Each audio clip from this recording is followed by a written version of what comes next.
All right, as I said, we're going to keep on finding music, and we can depend on that because episode 462 of Find Music features Spencer Griffin. Spencer's picks. Take it away, Spencer. Alrighty then. So here goes. I have three picks for the week. My first one is by the Airborne Toxic Event. The song is called Glory. Um, Airborne Toxic Event have released a few records and songs over the years. None of them struck out as me quite as much as their debut, Sometime Around Midnight from 2008. That was just an epic song, reminded me a lot of it had that thing that a lot of indie rockers seem to do these days with the sort of Springsteen U2 combination. I'd say the Killers arguably started that trend, but a lot of others have followed suit. I didn't think I'd hear another song of Airborne Toxic Events like Sometime Around Midnight. A lot of their other stuff seemed to pale in comparison. Glory proved me wrong, and I'm glad it did. That one is just, it has very stellar instrumentation and vocals, poignant lyrics. Vocals in the beginning, it was so similar to Bruce that I thought I was like hearing a Bruce Springsteen song. Oh, Um, I think the vocals kind of progress from there, but yeah, no, Glory. To me, that song really lives up to its title. It is a very glorious song. It's an epic song. It's about 5.5 minutes long, but at least for me, because it was such a sweeping song that I could really get myself into, it felt like less than 5 minutes. Felt more like three. Good song does that, in my opinion. Next one is Happy by Something Corporate, featuring Andrew McMahon. Didn't put his name in here because Something Corporate, I think, is the main musician or musicians who is in charge of this one. The title is called Happy. The song itself is not. It's more the desire for happiness. It's kind of a sad song, really. I would describe Something Corporate as a cross between Ben Folds and Jimmy Eat World. They're sort of a piano-led emo band. Ordinarily, I'm really not much into the whole emo scene, but occasionally there can be people who are exceptions to the rule, and Something Corporate is. And it's interesting they got Andrew McMahon to collaborate with them on this. To me, Andrew McMahon's a bit more pop, just kind of straight up indie pop.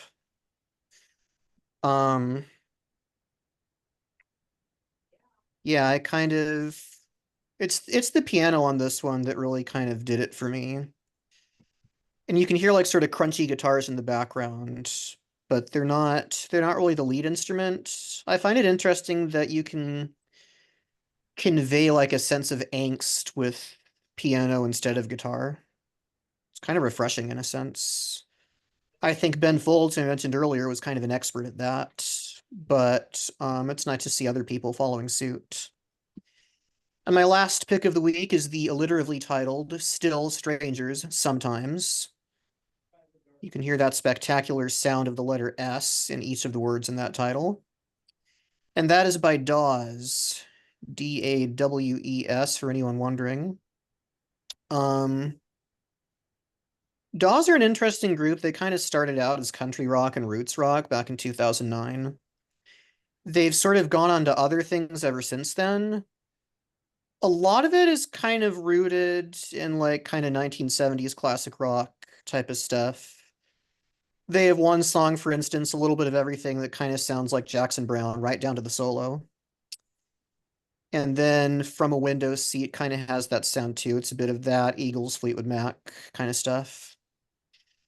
And this one, Still Strangers Sometimes, I thought it was kind of interesting. There are a lot of comparisons on YouTube to the Foo Fighters, of all people, for this song. And I can kind of see that this is not one of their heavier, it wouldn't be comparable to a heavier Foo Fighters song. This would be more like Big Me, or if you've heard the song Statues, that one's another sort of comparable song to this one. It's in the chorus in particular, Taylor Goldsmith seems to really be trying to emulate the vocals of Dave Grohl in addition to the instrumentation. And those are my picks for the week.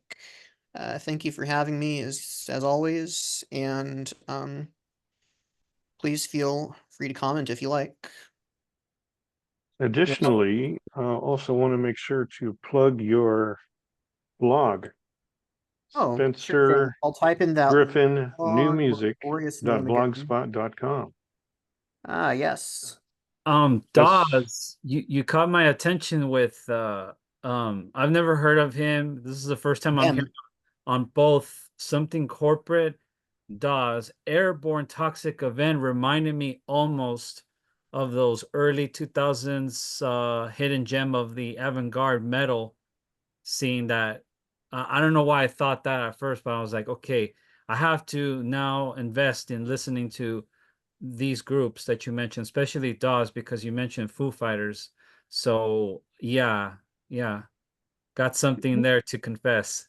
Oh, I see what you did there. You got the best of me. Yeah, yeah. Yeah, yeah. So okay. But yeah, I'm gonna check them out. So far how you described it. So Oh, thank you. So is Connor Oberst still working with Dawes? Oh, the Bright Eyes guy? Yeah. Not sure. I wasn't aware that they ever did any collaborations, although they I thought certainly have a Connor similar Oberst, sound. yeah, I thought he was involved with Dawes. Hmm. Might be another group. I'm not aware of anything that they were involved in together. I do know that Connor Oberst was involved with Phoebe Bridgers in a side Hmm. project called the what was it called again? Better Oblivion Community Center. Right. Yeah, he's been involved in quite a few different things. Mm-hmm. I was like Connor Oberst, especially because I'll never forget when I saw him on, was it Jay Leno? And he did When the President Talks to God. Oh, I remember that during Hmm. my high school years. I remember that. It was a comment on George Bush, George W. Bush. I kind of figured it was. In fact, I know that it is. Um, because it seems like that was the last. Seems like that was the last president there was where there was a significant amount of protest songs and arguably a protest album in the form of American Idiot. I remember Yeah. that. Hmm. Yeah, I'm surprised there haven't been a lot of protest songs popping up lately. I just Yeah. something that I think about quite a bit that Yeah, I it's kind of weird. You yeah. know, since you bring that up, I'm surprised. I even told my wife, how come Rage Against the Machine or System of a Down isn't putting out an album? And it's very weird. We definitely need those guys right now to be putting stuff out with Yeah. protest and nothing. The Nothing. the Well, closest I've heard recently for has a couple of protest songs. It's called No More Water, the Gospel According to James Baldwin. mm, Incredible album. And who's this by that again? sounds great. It's called No More Water. No, Oh, I mean, who's the artist or band? no more And water. that's the title of the album, The Gospel According to James Baldwin. Oh, gotcha. Okay, I thought No More Water was the name of the album. That is the name of the album. Oh yeah, yeah, I see it. I see it. I see it. It's it has an eye, right? Like a symbol, a big giant. Yeah, Yeah. yeah. Okay, I got Big it. I giant got it. I eye got it. on the cover. I got it. Okay. It's Michelle. Closest I to can't their even pronounce. I never remember how to pronounce her last name. She's kind Oh, of a soul jazz folk singer in the number out. I got all of her albums and I can't pronounce her last name. Hmm. I've Yeah, I seen think her the twice last in really concert. great I think the last really great protest song was Childish Gambino, This Is America. Oh, I was gonna say the same yes. thing. Yep. Yep. I love that song. Yep. Yeah, Donald Glover's a talented guy, not just in the music biz, but I first got to know him as an actor in the series Community. Uh, Yeah. Yeah. That's how he started off. Yeah, he Didn't plays he the nerdy guy's best didn't he friend. recently say that he's no longer going by Childish Gambino? I'm not sure. he recently put out a brand new song as Childish Gambino still. A brand new one that he just put out. Not that long ago. So yeah, that one was pretty weird. If you listen to it, you're not gonna think nothing much, and then it starts to kick in. You're like, what? Where did this come from? So yeah, you have to hear that out. Yeah. All right. Once again, don't forget Spencer Griffin, newmusic.blogspot.com. All right, moving on.